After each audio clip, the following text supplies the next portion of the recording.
Thermodynamics में आगे बढ़ाते हैं लेक्चर को।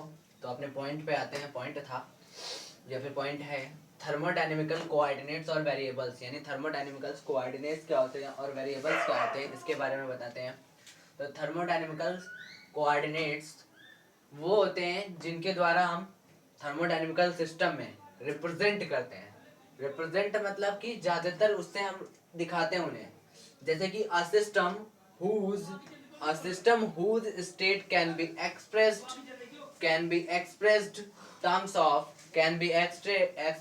terms of pressure P, temperature T and volume V and temperature T and volume V and entropy S is known as thermodynamical system. इसको बोलते हैं is known as thermodynamical. इस system को, इस सिस्टम में जो प्रेशर, वॉल्यूम, टेम्परेचर और जो क्या कहते हैं एंट्रोपी है, वही होता है थर्मोडायनेमिकल कोऑर्डिनेट्स। और इसी कोऑर्डिनेट्स को वेरिएबल्स के नाम से भी देते हैं, इसीलिए और लगा के लिखा है। जैसे कि आ गया कि विच कैन थर्मोडायनेमिकल कोऑर्डिनेट्स या फिर वेरिएबल्स के नाम से। और ऑप्शन से बहुत सारे दिए हैं, जैसे पीटीवी दिया है, एस नहीं दिया है, पीटीवीएस दिया है, पीटीवीएच दिया है। तो इसमें जो होगा इसी अरेंजमेंट में होगा पीटीवीएस।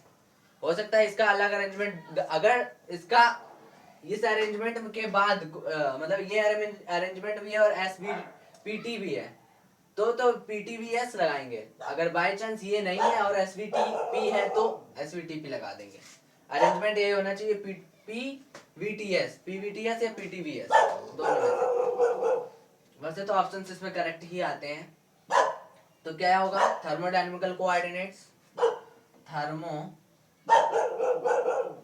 डायनेमिकल कोऑर्डिनेट्स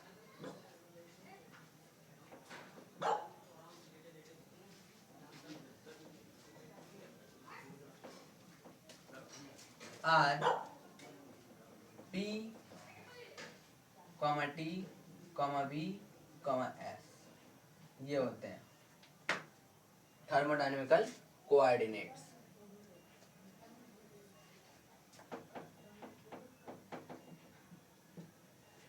ठीक, थर्मोडायनेमिकल कोऑर्डिनेट्स और वेरिएबल्स हो गए।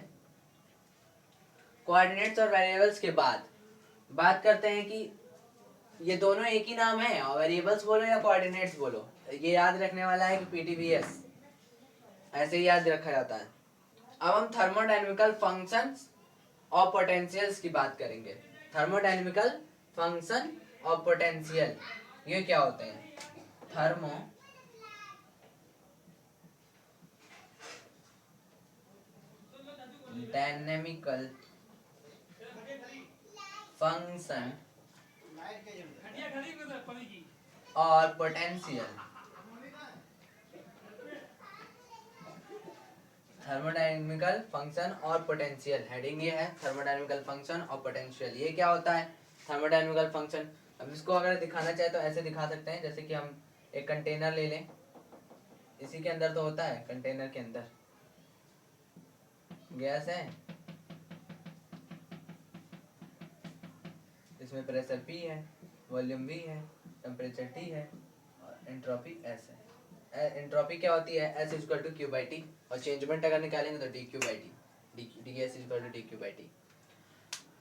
अब फंक्शन और पोटेंशियल की बात कर लें, तो फंक्शन और पोटेंशियल क्या होता है इसको भी ऐसे ही दिखा देते हैं जिससे समझ में आए।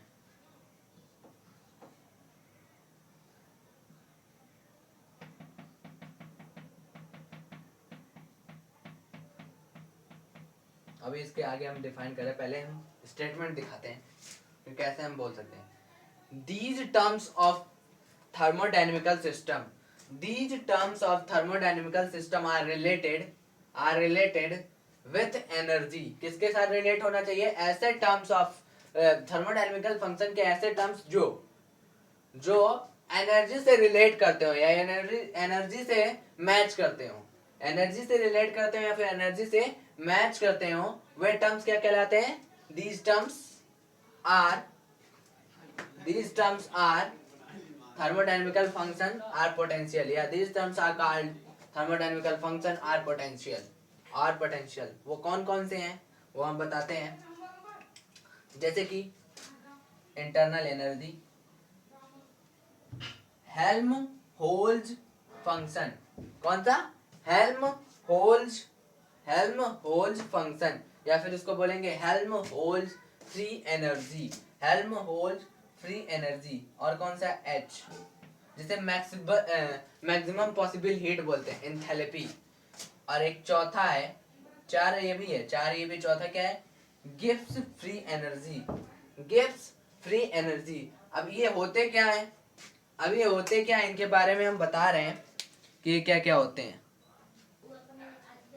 पहले चारों के बारे में हम बताते हैं।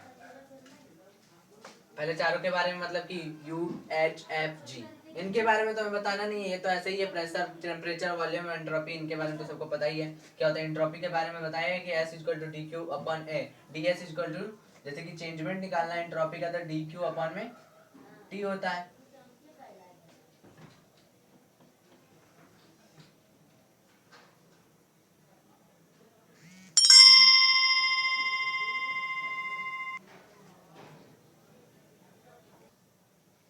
अब देखिए, तो ये तो इसके बारे में हो गया। यू क्या है? इंटरनल एनर्जी, जिसे यू बोलते हैं। सेकंड क्या है? हेल्महोल्ट्ज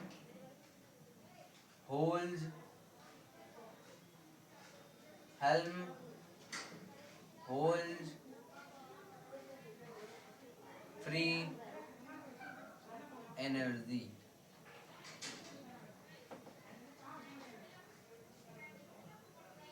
एनर्जी जिसे किससे दिखाते हैं? एफ से। एफ बराबर क्या होता है? एफ बराबर होता है इसका, मतलब इसको दिखाता है, इंटरनल एनर्जी को। एफ किसको दिखाता है? इंटरनल एनर्जी को।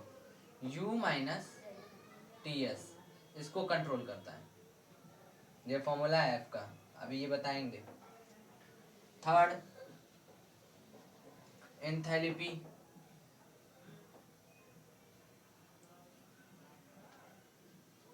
एंथैल्पी किसको एच से रिप्रेजेंट करते हैं? H equals to U plus PV. ये मैक्सिमम पॉसिबल हीट है ना, तो बढ़ती है। फोर्थ, ये है किसकी? इंटरनल एनर्जी की कमी को दिखाती है, हेल्महोल्ट्ज फंक्शन, फ्री एनर्जी और एंथैल्पी। अब कौन सा बच्चा? Gibbs free energy, Gibbs free energy. ये क्या दिखाता है? G इक्वल्स टू, ये दिखाता है एंथैल्पी की कमी। टी एस है, T S, T dot S फॉर्मूले हैं। ज्यादा याद हो जाए तो ज्यादा अच्छी बात है, नहीं तो आगे तो अभी पता ही चल जाएगा। अब हम पहले इंटरनल एनर्जी की बात करते हैं कि इंटरनल एनर्जी में क्या। वैसे भी इंटरनल एनर्जी के बारे में पहले भी बताया है, लेकिन फिर से देख लीजिए।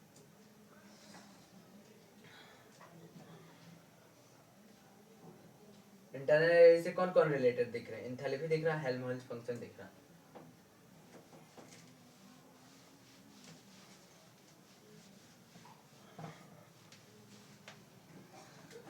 अब हम इंटरनल एनर्जी दिखाने जा रहे हैं, यानी फर्स्ट इंटरनल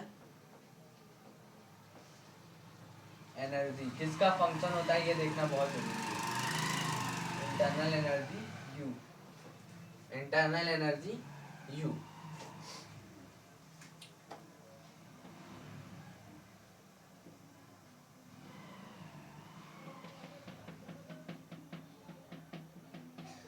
इंटरनल एनर्जी इसमें दो आएंगी जब टेम्परेचर रहेगा, तो एक आएगा यू के काइनेटिक इंटरनल एनर्जी, एक आएगा काइनेटिक पोटेंशियल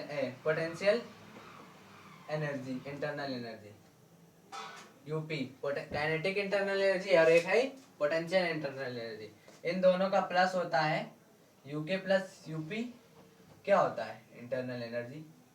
क्योंकि टेम्परेचर जब बढ़ाते हो तो ये भी बढ़ता है, ये भी बढ़ता है, और टोटल इसका इंटरनल एनर्जी होता है। काइनेटिक एनर्जी और पोटेंशियल एनर्जी का योग क्या कहलाता है? Internal energy. Kinetic internal energy और पोटेंशियल इंटरनल एनर्जी। और ये इन लोगों का क्या है, ये क्या होता है, ड्यू टू जो पार्टिकल्स है उनके लिए ये कैसे आता है, ड्यू टू मोशन, मोशन के कारण होता है।